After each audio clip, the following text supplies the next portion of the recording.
Hello, good morning my dear friends. Stock market के channel में आपका हार्दिक स्वागत है।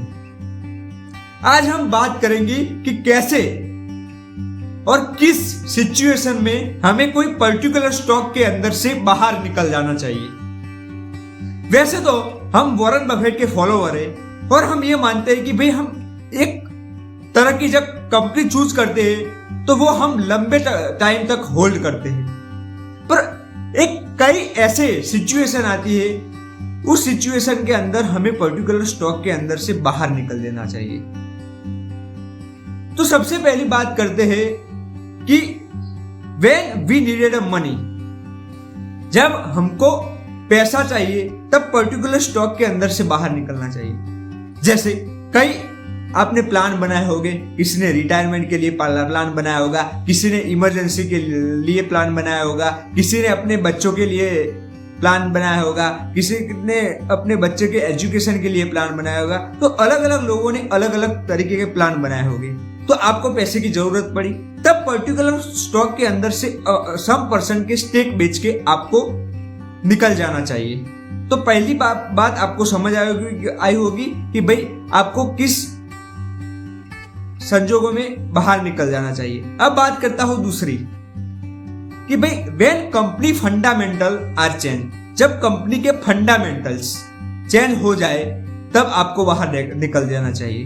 वैसे तो आपने किसी स्टॉक के अंदर बहुत सारी रिसर्च करके आपने इन्वेस्ट किया होगा, तो आपको भी पता होगा कि भाई ये कंपनी लंबे समय तक चलने वाली है। पर कई बार क्या होता है कि भाई कंपनी अपने जो एथिक्स होते हैं उसको भूलकर दूसरी दिशा में चले जाती है। जब आपने कोई कंपनी के अंदर इन्वेस्ट किया होगा तब उसका डेट मतलब बहुत कम होगा कि आपको भी लगा कि वो कंपनी ज्यादा डेट नहीं करेगी, पर कई संजोगों में ज्यादा ग्रोथ करने के चक्कर में वो कंपनी बहुत ज्यादा डेट कर देती है। तो उस संजोगों में वो अपना डेट बढ़ा दी जाती है और उसका जो ग्रोस मार्जिन है वो कम होते जाता है। तो उस संजोगों में आपको उस कंपनी के अंदर से आपको एग्जिट हो जाना चाहिए, क्योंकि उस संजोगों में आप कंपनी वैसे ही गिर रही है और आपको उसका फ्यूचर भी नहीं दिख रहा है। तो उस संजोगों में आपको कंपनी के अंदर से बाहर निकल जाना चाहिए। तो दूसरी बात आपको समझ आई होगी कि कुछ संजोगों में जो फंडामेंटल चेंज होता है उस समय आपको बाहर निकल जाना चाहिए। तो अब तीसरी बात करते हैं। तीसरी बात के अंदर है कि भाई आपको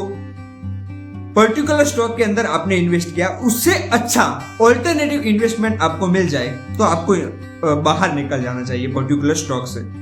तो जैसे समझते हैं कि भाई आप कोई कंपनी लंबे समय से आप होल्ड करते हो, मतलब आपने 5-7 साल से होल्ड की, उसका रिटर्न भी अच्छा आ रहा है बराबर, पर आपको ऐसा दूसरा ऑल्टरनेटिव कंपनी या स्टॉक मिल गया कि भाई जिसका फ्यूचर जो आपने कंपनी होल्ड की है उससे भी आपको अच्छा लग रहा है। तो उस संजोगों में आपको वो कंपनी में जिस कंपनी में आपने पहले इन्वेस्ट किया है उस कंपनी से अच्छा रिटर्न भी मिल रहा है और उसकी फ्यूचर प्रेडिक्टेबिलिटी भी अच्छी है, तो उस कंपनी के अंदर आपको जाना चाहिए और वो कंपनी से आपको लेफ्ट होना चाहिए। तो आई होप आपको 3 बातें समझ आई होगी पर्टिकुलर स्टॉक में से एग्जिट करने के लिए। पहली बात मैंने की कि भाई जब आपको पैसा चाहिए तब।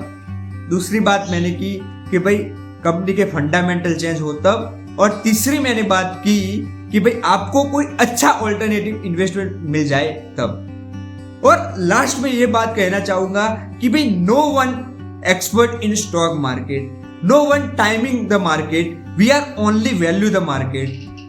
Lots of thank you. Take care. Have a good day. Be happy and spread happiness.